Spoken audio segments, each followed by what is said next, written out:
Bukod kay Paolo Avellino na maselan sa pagkain na hindi kumakain ng karne, pati pala si Sam Milby ay maingat rin sa kanyang diet program. Ayon sa isang source, may nutritionist raw set ng shooting ng serye ng Kim Pao ang The Alibay para sa mga artistang may sinusunod na diet.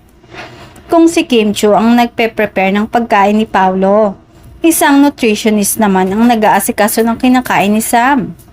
Sabi pa ng source, binibilang ang calories sa pagkain na ibinibigay kay Sam sa set. Hindi naman ito katakataka lalo na may first stage ng health issue si Sam. Nagsimula na rin siyang mag-workout at balik alindog kaya marahil gusto nitong nasa ayos ang kanyang diet. Ito pa lang ang update sa shoot o taping ng serye sa Cebu.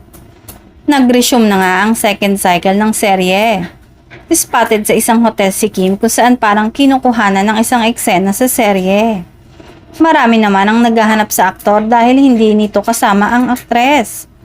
Matinding paghahanda nga ang tila ginagawa ngayon ni Kim dahil tila may eksena ito na nagpo-pole dancing na ngayon pa lang ay kinasasabikan na ng mga fans.